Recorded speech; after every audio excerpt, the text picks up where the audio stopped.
Agora já tem algumas perguntas aqui. É do passado, mas eu acho que agora Sim. encaixa elas aqui. Sim. Agora já dá bom, hein? A gente estava falando de engenharia de dados, da bioinformática, mas a gente pode deixar a bioinformática que ele está querendo colocar aqui dessa pergunta, eu acredito. Me corrige, Marcelo Salvador, se eu estiver enganado. Porque gera muito dado, o sequenciamento de DNA, né, a quebra de DNA. Então, eu acredito que ele está levando para esse lado, né, da informação, que é muita informação. E aí deve ter software, deve ter frameworks, deve ter uma gama de softwares para fazer essas coisas específicas, né? Talvez ele está querendo saber sobre isso, essa pergunta. Marcelo, corrija se a gente estiver enganado, se a gente está na linha do que você está querendo saber, que a gente direciona melhor a pergunta. E a gente pode voltar nela depois. Agora, outra pergunta, que é do Luiz Henrique. Ele fala o seguinte. O Luiz Henrique nós já respondemos, né? O que é indispensável para o engenheiro de dados. Vamos repetir, o que é indispensável para o engenheiro de dados? Eu acho que é aquela base que a gente falou, né? Eu acho que esse é muito importante. Então, tentar buscar essa base de ciência de dados, ciência da computação como um todo, de desenvolvimento, da engenharia de software. Eu acho que isso é muito importante para tentar não, né? Para conseguir, na verdade, crescer nesse meio onde muita coisa nova aparece, aprender as coisas novas que vão sendo criadas, entender aquilo que está sendo usado e o porquê que está sendo usado. Acho que essa base é muito importante. E acho que, assim, para dar um pouco mais uma dica, assim, eu, por exemplo, no início, realmente vi muitas tecnologias diferentes. Então, você comentou algumas, Spark, Kafka, Python, enfim, é uma linguagem mais pública, eu já conhecia, mas várias coisas ali, várias tecnologias que eu falei, gente, eu vou ficar perdido nesse meio. Fica louco, né? É muita coisa. O que eu tentei fazer para entender melhor foi, a maioria é open source, isso acho que é uma coisa que a comunidade segue muito, a maioria das frames que a gente usa na engenharia de dados são open source, pega ele, dá uma lida, testa, bota para rodar, vê se você consegue subir um Docker ali, tentar rodar um Spark, rodar um Kafka, interagir com ele. Acho que essa é para quem começa a perder esse medo inicial e começar a entrar um pouco mais realmente nesse meio, é o melhor jeito. É o primeiro passo. Exatamente. O próprio Luiz Henrique. E, Luiz Henrique, obrigado pelas perguntas, cara. Valeu aí pela participação. Tá frenético hoje.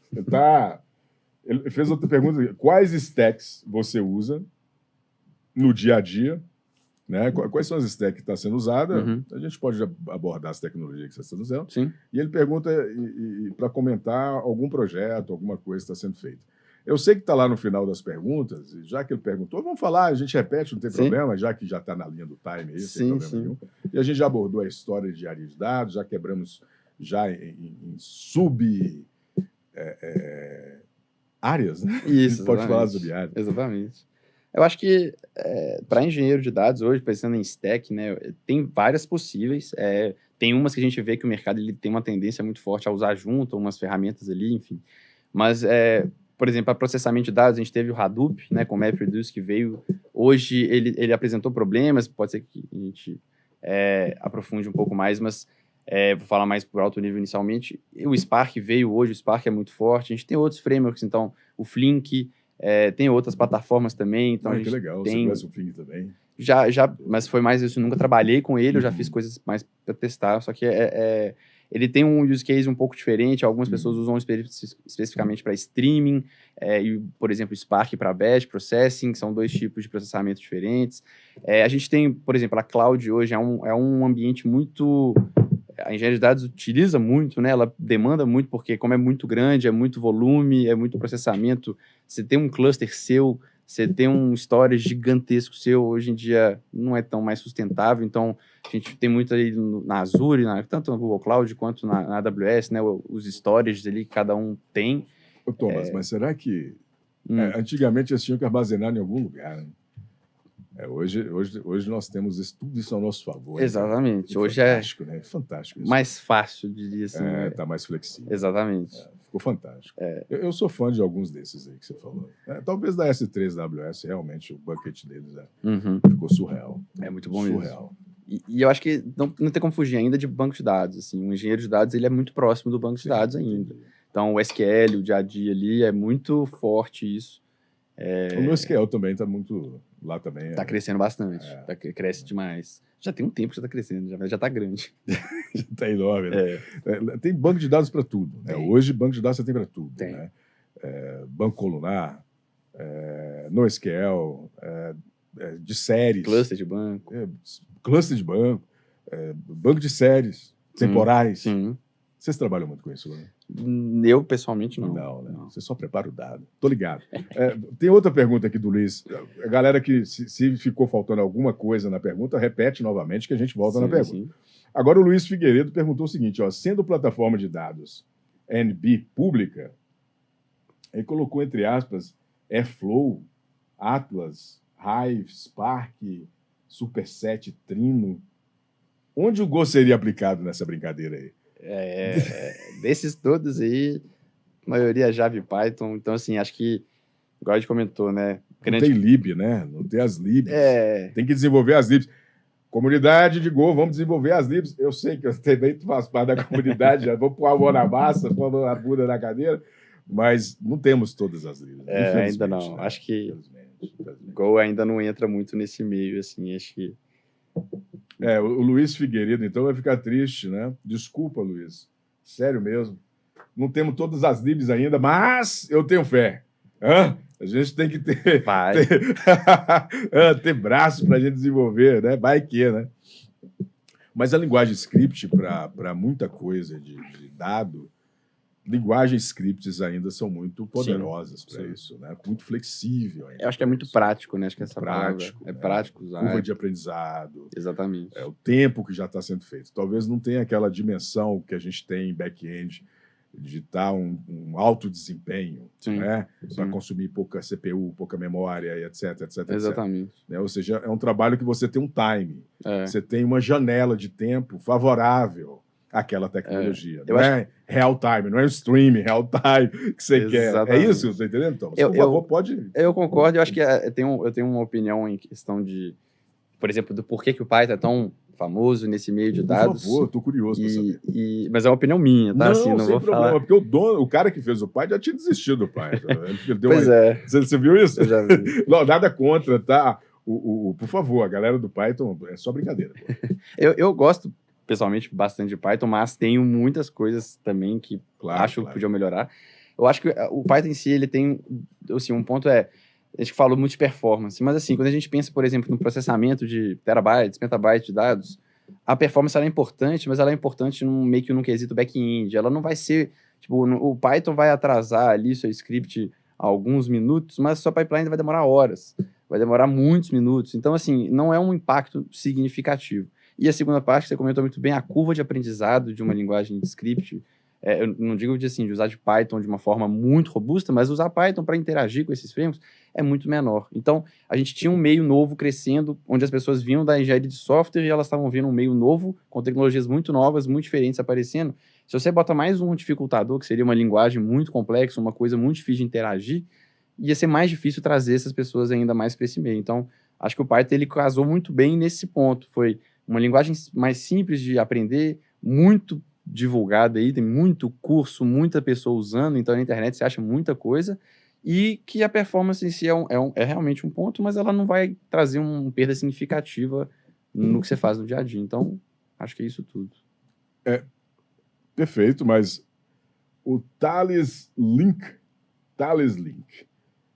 eu acho que ele fez uma pergunta, ele já pegou mais pesado, falou, tem alguma plataforma low-code para engenharia de ciência de dados? Eu dei uma pesquisada quando a gente estava montando a parada toda, eu tive que dar uma analisada, eu tenho algumas aqui, se você precisar. Sim, tem. De low-code. Pode descer o pau. Eu já interagi, por exemplo, o NiFi, eu acho que é feito em Java também, mas ela traz uma integração ali, a ideia dela é realmente fazer esse ETL clássico, então a extração, transformação e a escrita desse dado em algum lugar. Eu usei ela pessoalmente um tempo, minha experiência não foi muito agradável, eu não curti muito como ela funciona, mas ela tem essa mesma ideia de, ela funciona em cluster, ela separa tudo ali, funciona em várias máquinas, enfim, processamento paralelo, isso é bem forte nela. Existem outras, mas eu nunca cheguei a mexer assim muito, mas existem. Existem algumas realmente, assim, para low code, né, para nessa área de engenharia de dados. Engenharia de dados avançou muito pelo que eu vi. Não sei se eu coloco evoluiu ou avançou. Porque tem uma briga na galera da parte da ciência, né? A evolução é só o que é biológico. avanço é só o que é tecnológico. Eu gosto da palavra evolução, fica legal, né? Sim, sim. Evoluiu muito. Eu acho que no sentido assim, eu entendi, faz sentido, evoluiu muito, mudou muito. A gente hoje consegue otimizar muitas coisas, fazer coisas que a gente não conseguia fazer antes, então realmente evoluiu muito, igual você falou. Aproveitando já nessa... O Marcelo falou que a linha da parte da Bioinformática. Bioinformática que ele colocou era exatamente essa que eu tinha lamentado mesmo. Era de uma base de dados muito grande, um sequenciamento de DNA. Como é que é feito esse armazenamento, né? Sim. Você já trabalhou com isso? Já percebeu isso? Já fez alguma pesquisa sobre isso? Não. Ou não? É bem como não está no seu esquema. Não, acho que é uma coisa muito especial, assim, uma especialização muito forte em questão de dados a serem tratados. Eu tenho assim, uma coisa na cabeça, assim, que hoje a engenharia de dados ela não trabalha com dados específicos, né? A gente consegue trabalhar com qualquer tipo de dado. Então, um dado de, por exemplo, sequenciamento de DNA, bioinformática, eu vejo isso como um dado em si. Hoje a gente consegue meio que ser agnóstico em questão, não a todos, mas a maioria do tipo de dado. A gente consegue tratar eles e disponibilizar eles. É claro que tem frameworks que devem ser bem especializados, principalmente na extração, por exemplo, de um sequenciamento, de o que for da parte da bioinformática. Aí eu vou realmente entrar num campo que eu não sei. Existem provavelmente softwares específicos para isso, mas para engenharia de dados, eu acho que a integração depois da extração dela já é uma coisa mais genérica mesmo. Assim. Mas com certeza tem muitos projetos na área de medicina, na área de... Eu acredito que o desafio aí realmente é o armazenamento, porque é muita coisa, né? Igual fotos de satélite, né? Quando tem que armazenar, enfim, tem milhões de coisas. Tem milhões de coisas. E tem software específico também para esse sequenciamento, ou até mesmo para extração, a leitura disso também. É uma área bem interessante. Eu sei que na FMG existem 2 disciplinas de bioinformática, eu não cheguei a cursar, e são dados por uma professora lá que já tive colegas que fizeram e falaram assim, é bem complexo, mas é bem interessante, assim, é bem focado nessa área de... Eu acredito que sai muita coisa dessa área acadêmica para o nosso mundo aqui, para a nossa prática, principalmente algoritmos, compressões de dado, como fazer a leitura desse dado, tanto em memória como em disco. Em disco, quando eu falo em disco, é em geral, para facilitar o entendimento. Pode ser no bucket S3, etc. Enfim. Por que eu só falei do bucket S3? Eu posso falar do storage também, do Google, sem problema nenhum. Posso falar também do Azure, mas enfim. Eu só veio o S3 da cabeça toda vez. Mas bacana, então. Eu acredito que tá mais do que respondido. Marcelo Salvador, cara, ele falou que existe algumas comunidades que falem sobre essas áreas. Eu acredito que tem muitas, viu, Marcelo? E ele colocou o FMG. Ele falou que tem que vir para Minas Gerais. Marcelo, obrigado pela pergunta. Na verdade, é aquela câmera ali que eu tenho que olhar, Luciano. Desculpa, geralmente eu olho para cá, mas agora eu estou olhando para ali. De qual cidade que você é, Marcelo? Coloca aí para a gente saber, cara. Mas sim, o FMG aqui é uma referência, né? Bem forte. Ensino e tem muitas áreas de pesquisa fenomenais. Eu não vou saber todas de qual, porque eu não fico lá entrando no site da UFMG todo dia. Mas que eu sei que tem muita coisa bacana na cena, tem mestrado em computação, tem doutorado em computação. E as áreas são fenomenais. Tem algumas pós também. Tem algumas especializações, né? Então, assim, o FMG é excepcional para esse campo. Muito bom mesmo. E eu acredito que nasce muita coisa a partir daí, né? Porque é tipo tirar leite de pedra, cara. Já tem um algoritmo que faz, você vai ter que ir nele e tentar melhorar ele ainda mais, ou fazer um novo, né? Exatamente. Mas, enfim, não vou nem entrar nesse tema. Santo André, São Paulo, um abraço aí, cara, olha aqui. Abraço para a galera de São Paulo. Eu estive em São Paulo há 2 semanas atrás, Thomas. Você já foi lá também? Já fui em São Paulo. Para Airbnb, você passou lá alguma coisa? Não. Depois Airbnb não. Eu fui no evento da AWS que teve lá ano passado. Você gostou? Foi bacana. Foi lá foi aonde? Foi no... Qual que é o local? Eu não lembro o nome aqui. Eu acho que é Transamérica. Isso, esse mesmo. Transamérica. Eu fui enquanto ainda era acho que era lá no hipódromo, não sei, uma coisa assim, no shopping. Mas esse foi antigo, foi lá no início. Agora eles mudaram para Transamérica, sempre é lá. O evento é bem grande. Muito bom. Achei legal, acho que assim... A AWS gastou bem pro evento? Acho que gastou, porque o evento é bem grande, mas eu vi assim, bastantes palestras, acho que é legal ver até o use case da galera, o que eles estão fazendo. Foquei muito mais na área de engenharia de Claro. dados, né? Pô, que acho pode que é contar pra normal. gente, por favor, eu tô curioso também. Mas eu vi ali um evento O onde... que você achou legal lá de engenharia de dados que você percebeu? Eu acho, principalmente assim, a experiência de cada empresa, ela poder levar ali o que ela tá fazendo, né? Então, tipo, a gente vai... tem várias formas, né, de a gente organizar os dados, etc. Várias empresas abordam e não tem um mais certo, um mais errado. Acho que cada um tem o seu uso, cada um tem seus benefícios e malefícios, igual todas as outras coisas, mas cada empresa levou ali, mostrou qual é o que ela tá fazendo, o que ela tá usando, com qual intuito, quais são os problemas. Eu acho que esse é um ponto importante, né? O que é o desafio ali, qual que foi o maior problema que ela teve, por que ela mudou, por que ela fez assim. Acho que isso traz um pouco de visão para o mercado ali, de networking mesmo, para a pessoa realmente, nossa, estava pensando em fazer uma POC ali para poder testar esse novo negócio, esse cara falou que está com esse problema, será que... Enfim, isso gera uma comunidade ali e trocando ideias entre todo mundo que tem como realmente aprender muito ali, assim. Acho que fica um pouco muito nichado ainda eu digo, o evento, assim, em questão de as pessoas... que eu digo nichado, assim, eu vi muita coisa de engenharia de dados, mas eu acho que eu gostaria de ter visto coisas de outras áreas também. Só que como acho que são 8 palestras ao mesmo tempo, você pega o radinho, escuta só uma, fica muito difícil. Então, teve uma vez que eu lembro, eu estava vendo uma, e aí tava uma outra falando, e eu não lembro de que era, mas acho que era de processamento streaming, mas não era de engenharia, era tipo... meio que parte, não lembro exatamente, mas era uma coisa desse tópico, e eu fiquei muito curioso com isso, e aí eu comecei a meio que prestar atenção no slide, escutando o outro, aí eu no final não peguei nenhum deles, mas muita Esses coisa... eventos assim, tem tudo ao mesmo tempo. Exatamente, né? Muita coisa ao mesmo tempo. Muita coisa ao mesmo tempo e acaba confundindo. Né? Acaba atrapalhando, né? Mais que ajudando. Exatamente. Os caras querem mostrar tudo ao mesmo tempo, né? Como se a gente fosse multitarefa full. Não é computador, não tem como não. É complicado. É como se a gente fosse a linguagem Go, tá abrindo um monte de Go-routines para fazer e parar o tempo. Não dá, cara. Não dá. Você falou de streaming da AWS, talvez eles estavam mostrando o Kinesis, não? Então, tinha Kinesis, mas tinha outras coisas. Esse é um ponto também, né? Acaba focando muito nas ferramentas deles e como é que usa, que faz sentido, né? Porque faz sentido. Agora, é claro, a gente está brincando com a AWS, né? E falando de AWS, mas o Google e o Azure, para a questão de banco de dados com relação a dados ainda, é muito forte, né? Muito forte. Vocês usam lá no Google? Acho que o foco, acho que até igual o Luiz tinha falado, não sei se foi o Luiz, enfim, a pessoa falou da stack da Airbnb é mais aberta, né? Lá o foco grande é a AWS, acho que é o principal. Nunca tive, eu sei que eles usam, mas eu nunca tive interação com outras clouds lá. E para engenharia de dados, a minha maior experiência mesmo é com a AWS mesmo. AWS. Eu tive uma experiência com o Google Cloud, mas foi bem pequeno. A gente tem o BigQuery, tem toda uma que eu acho que na Google foca bastante nele, né? Ele é muito potente. Table, aí começa a brincadeira. Enfim, né? Tem todo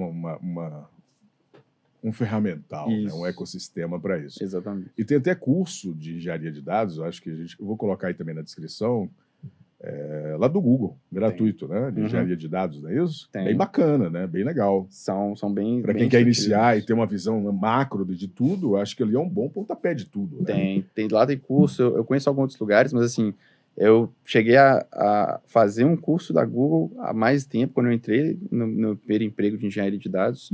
Era bem focado em Databricks, que é o Spark, no fundo, e me deu uma visão legal ali de conseguir entender o que era o Spark, de certa forma, né? Entendi. Porque é uma ferramenta diferente, então, para entender inicialmente era enorme, né, o Thomas? Tanto o Hadoop quanto o Spark é muita coisa. É muita coisa. Você tem que se especializar e desce muito o nível, né? Sim. A gente vai falar um pouquinho aqui, eu acho que dá para a gente falar um pouquinho de Spark e Hadoop, sim. A gente, pelo menos, respondeu as perguntas dos meninos. Sim. E realmente quem falou foi o Luiz, Luiz Figueiredo, se não me engano. E obrigado pela pergunta, a gente está só reforçando aí a paradinha toda. E só o software que é para fazer o sequenciamento genético eu vou ficar devendo aqui agora, mas eu sou muito curioso com esse negócio de biologia misturado com a computação. Eu sou muito fã de Android. Eu acredito que um dos pontos mais próximos que a humanidade está é disso. É de trocar algo... Você fala... Você entendeu? Biológico, entendi. Misturar a brincadeira, porque aí você vai ficar um cyberpunk. É, tipo isso.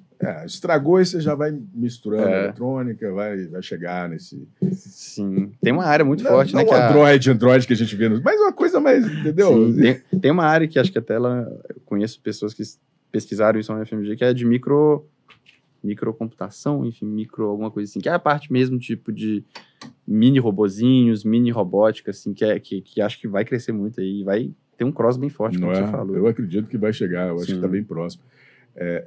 Ainda mais fazendo sequenciamento de DNA. E eu vi a reportagem, foi essa semana, acho que na internet, depois veio para a TV, do Prêmio Nobel. Foi justamente Verdade. foi justamente o DNA mensageiro, né, para sequenciamento aí de vários vírus e etc. Um deles é o Covid, mas dá para fazer milhões de coisas. Foi fenomenal, vacina, foi fenomenal. Muito legal mesmo, eu vi também. Eu não cheguei a ver o que é, não. Deve ser muito complexo. Eu não vou entender, exatamente. Mas às vezes eu pego só para dar uma olhada, vai que eu entendo alguma coisa. Sim. Uma vez eu peguei uma dissertação de doutorado de matemática que eu fiquei louco. O cara fez tanta coisa, eu falei, caraca. É difícil. Aí que eu descobri que eu não sei nada de matemática. Simples assim.